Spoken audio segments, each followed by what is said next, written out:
Diplomacy is taking a beating between Canada and China. Will this relationship survive?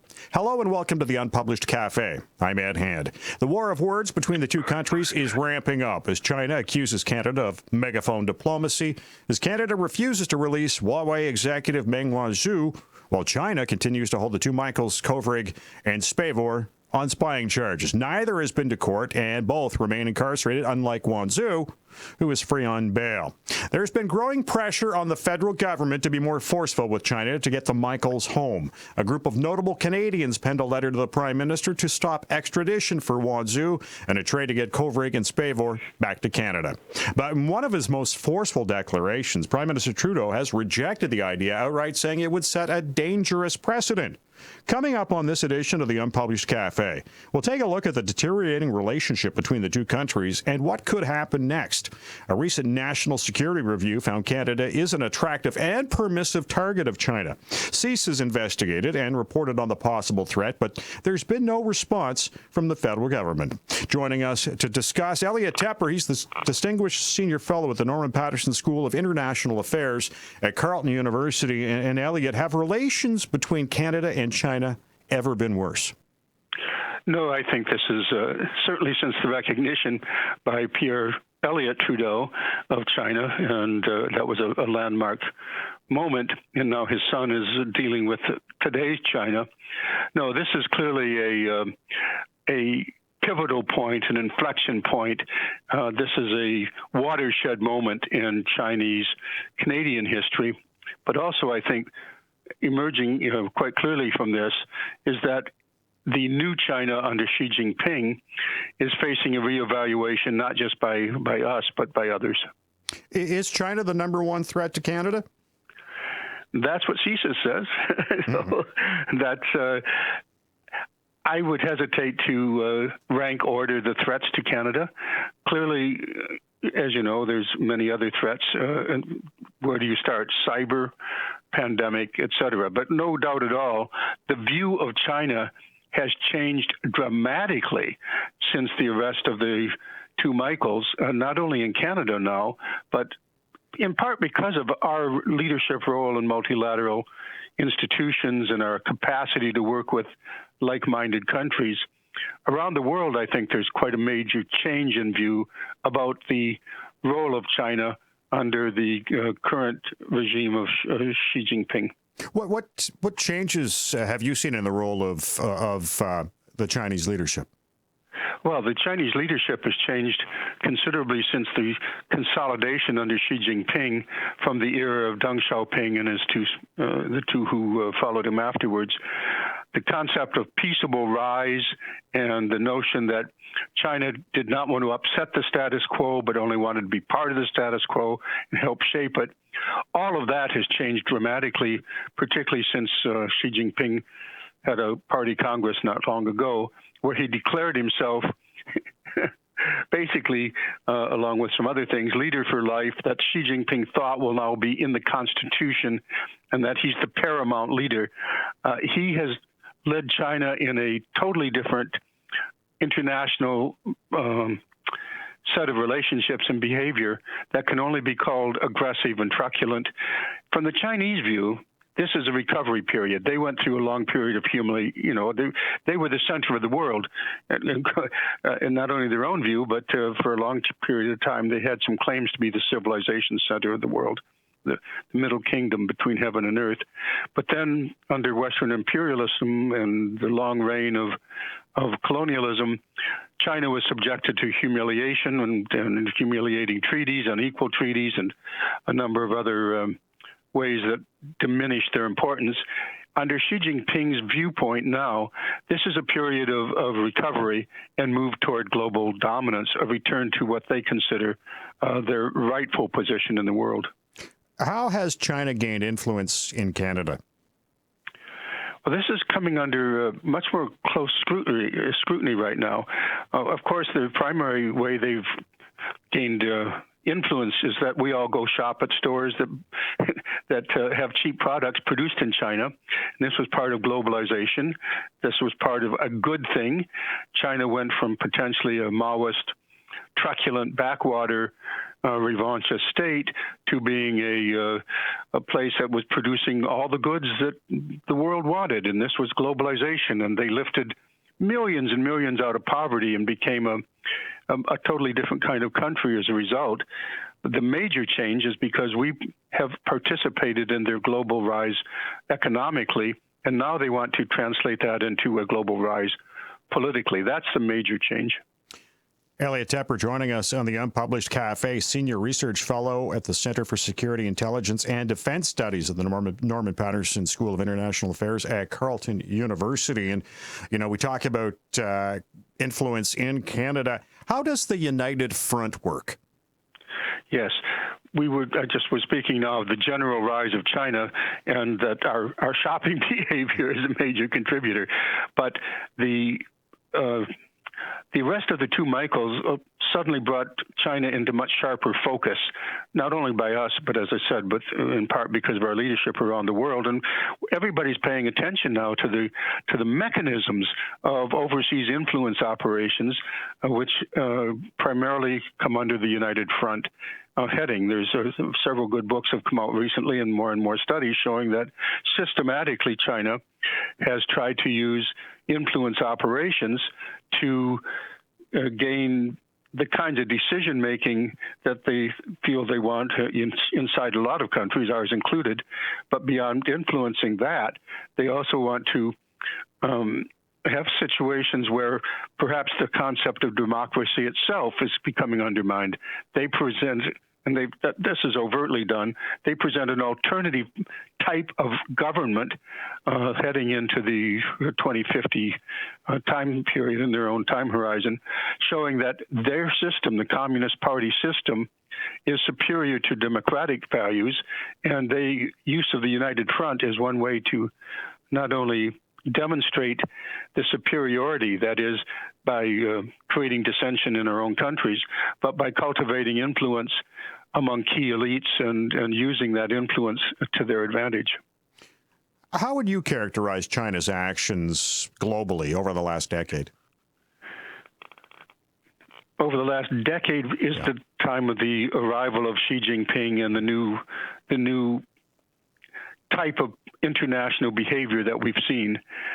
China has gone from being a global partner in rising prosperity around the world, helpful to all nations around the world now through their Belt and Road Initiative. That is, literally all roads, sea and land, will lead to Beijing, and they were just being helpful fixers. Now we are reevaluating that kind of behavior into seeing it as really a communist party rather than a Chinese effort to influence the kind of world in which Canada has to dwell, that is, resting on international rules of law, on basically civilizational behavior that's been developed institutionally in terms of all of our legal structures and behaviors. And China is increasingly come into view now as a threat to that. Is the Canada-China relationship worth saving? Well, this is the dilemma we're in. China is already there. We can't say, we have to prevent them from coming into existence. They are in existence. What we really want from China is to be the kind of country that, because this conversation is triggered by the situation in Hong Kong. In 1997, the concept was that when Hong Kong was transferred back to China by Britain, by the United Kingdom, that the kind of democratic values represented in Hong Kong would spread into China, and that China then would become more of a kind of state, a normal, large power. The world was not going to be dominated by a single unipolar world for very long. After 1989, that was unnatural, and China was a main contender to be in the constellation of powers. But now we see it as a different kind of state. We thought it was going to be more like us, more like the normal behavior of states that wish to play a partnership role, a constructive engagement role. Constructive engagement, in fact, of course, as we've seen, has gone the other way, most dramatically now with the rise of China being seen as really the rise of a communist Chinese state and imposing its will on the small enclave of Hong Kong. You know, in terms of China dealing with the new national security law that obviously targets protesters in Hong Kong, but far-reaching Article 38 in the security law targets those outside of China for being critical of China. How can they expect anyone to respect something like that? Well, good luck if you want to pass through the wonderful airport in Hong Kong. It's one of the world's great airports.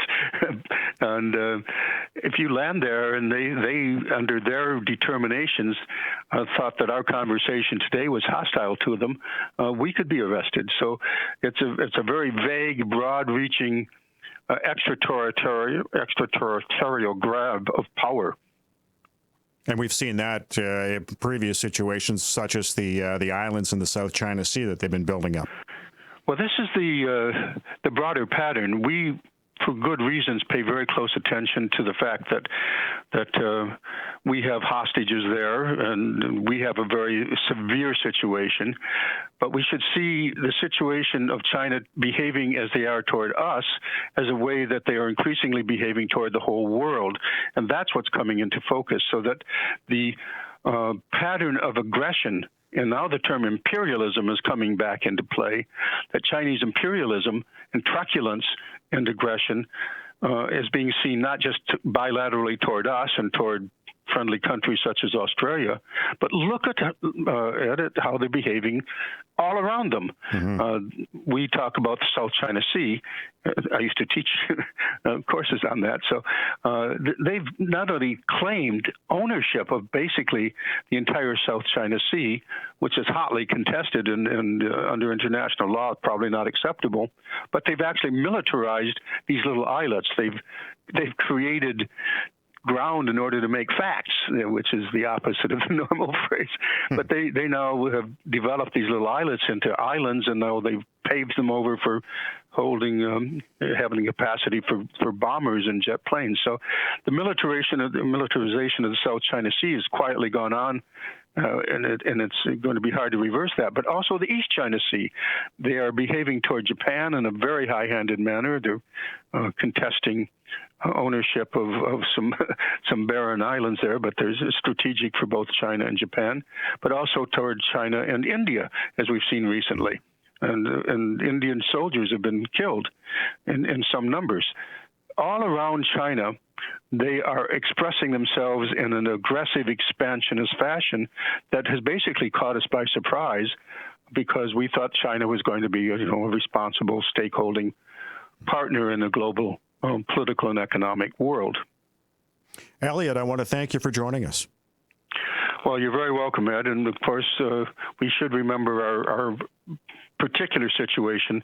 We not only have 2 hostages in jail, but there's a number of Canadians and Chinese Canadians that are of grave concern to us. Exactly. Thank you, Eliot. You're very welcome. Eliot Tepper's a distinguished senior fellow at the Norman Paterson School of International Affairs at Carleton University. While there have been voices rising to have Canada basically swap Meng Wanzhou for the 2 Michaels, the Prime Minister has dug in against the idea. Charles Burton's an associate professor at Brock University, senior fellow at the Macdonald-Laurier Institute, as well as the former counsel to the Canadian Embassy in China. And Charles, why are you against a swap? Well, I think that it's pretty clear that if we give in to China's hostage diplomacy, that it will embolden them to do more and to lose the respect for Canada as a country which, is committed to the norms of diplomacy and trade. So if we give in to this, when China wants to get the Huawei 5G installed in the Bell and Telus networks, all they have to do is arrest a few engineers, and we do it again. Presumably, how could we explain to the families of the second raft of hostages that we're not going to release them when we were able to come through for Kovrig and Spavor's family and achieve their release by a unilateral surrender to China's outrageous demands and this really grotesque tactic. The Prime Minister says this would set a precedent. I imagine you agree with something like that? Well, I mean, yeah, it's not like this is something which is, that we can work something out and say, okay, well, we'll give you Kovrig and Spavor, but, we'll come up with an agreement whereby you won't be doing this again, because it's absolutely clear under international law that taking people in as hostages without any due process of law, without any evidence that they have committed any sort of crime, refusing to allow them access to legal defense, and not engaging in an open and public hearing that our diplomats could attend to ensure that due process of law has been extended, is just completely beyond the pale. Because the way the Chinese have put it is they claim that there is lots of full and solid evidence against both Mr. Kovrig and Mr. Spavor, but we'll never know what it is because they say it's a national security matter, which means there would be a half-day hearing that we wouldn't be able to attend. And so when they're convicted, we wouldn't have any basis for appeal or to question it because they won't tell us what it is they did. But clearly Kovrig and Spavor are simply innocent victims of this attempt to pressure our government to release Meng Wanzhou before she goes to the United States and possibly gives the United States evidence of any relationship there may be between her company, Huawei, and Chinese intelligence and military agencies. Does the U.S. have a role to play here? Well, I think that certainly one would have expected that the U.S. would have been much more proactive in pressuring the Chinese government to release Kovrig and Spavor. I mean, after all, they did not arrest a U.S. diplomat on leave, and they did not pick up a U.S. businessman.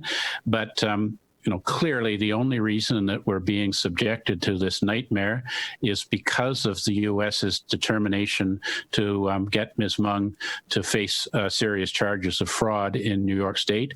And therefore, one would hope that the U.S. government would take responsibility and do all they can to get Kovrig and Spavor out of the appalling conditions that they're in and bring them back to safety in Canada. But we have no evidence that the U.S. has done more than simply make statements of support, but in terms of actually giving the Chinese government costs for holding two Canadians, we haven't any evidence that the U.S. has done that. Charles Burton joining us on the Unpublished Cafe. He's an associate professor at Brock University, senior fellow at the Macdonald-Laurier Institute, and former counsel to the Canadian Embassy in China. And we talked about the U.S. What about our allies? Do they have a role for us, or do we owe them anything in this? Well, certainly, I think that the Chinese government is unhappy that they haven't been able to resolve this bilaterally.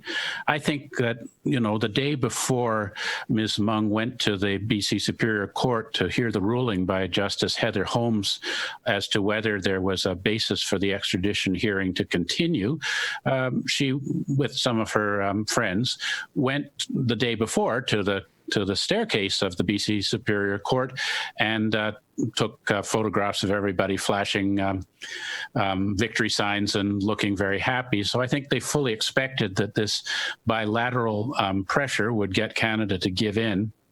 Now that this hasn't worked, and after 500 days, interest in Kovrig and Spavor has not faded, and we're getting stronger and stronger support from our allies, including a very strong statement from U.S. Secretary of State Pompeo and statements from the British and, all of the countries that are right-minded with regard to China.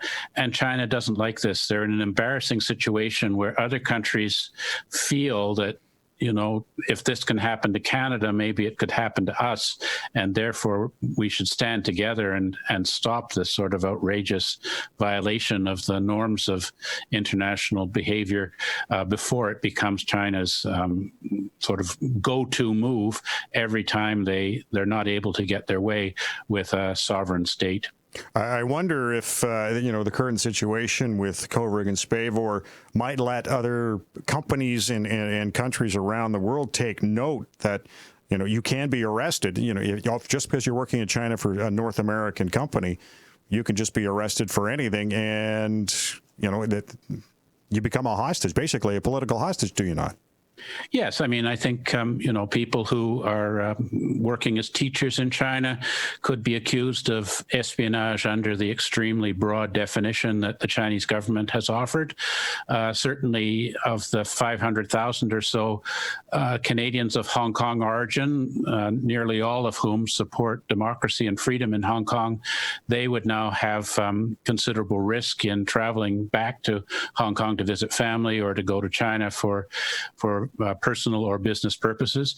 And in general, I think a lot of Canadians who might be thinking of going to China to do investment or to set up factories would really give it a second thought because of the arbitrary nature of these arrests and the risk that this would incur to their employees. Which other countries have stood up to China in the past, and what was the result?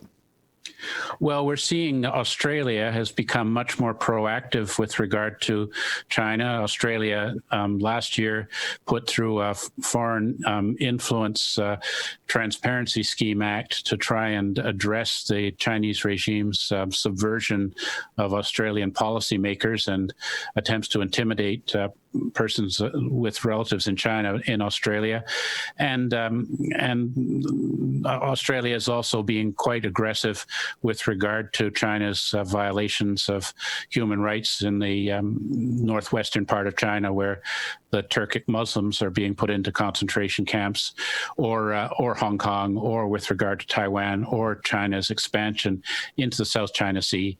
And China has been responding by threatening Australian trade, particularly in wine and barley, similar to what they've done with us with regard to the canola seeds, and it looks like wood, and then also threatening to withdraw Chinese students from Australian universities, where they're an absolutely critical financial support for those institutions, and to restrict tourism from China into Australia. So Australia seems to be prepared to accept the economic hit of unjustified Chinese retaliation in the interests of preserving the larger question of the rules-based order. And I feel that that's a principled stance that looks after the larger interest of Australia, and that Canada should be looking very carefully at what Australia has been doing and adopting similar policies to make it clear to the Chinese regime that if they don't deal with this in a fair and reciprocal way, in accordance with their commitment to international law, that we simply cannot continue to attempt to negotiate enhanced trade and investment agreements with them. What will it take to end this standoff? Well, I think that certainly if we put some Chinese officials on our Magnitsky list, which would limit some senior members of the Chinese Communist regime with large amounts of unexplained wealth invested here in Canada, and prevent them from coming to Canada, that would hit them in the pocketbook and in their personal lifestyles, as so many of these senior officials prefer to educate their children here and keep their families here safe away from a corrupt and dangerous Chinese political environment. I think that we should, do some trade retaliation. And one of the things that we could be doing would be to say, well, seeing as the Chinese government is not collaborating with us to stem the flow of fentanyl from factories in South China into our country, that we would start to inspect all Chinese shipments very strictly, which would give them an economic disadvantage, as their shipments would take longer to clear through customs. And I think we ought to crack down on agents of the Chinese state operating in Canada, even if they are engaged in intimidation and harassment of Chinese citizens in our country, such as students. Anybody on the soil of Canada should enjoy the protections of the Canadian Charter of Rights and Freedoms, and we simply shouldn't put up with Chinese diplomats and others engaging in activities which are a violation of our laws and the guarantees of people in Canada to protection of their rights.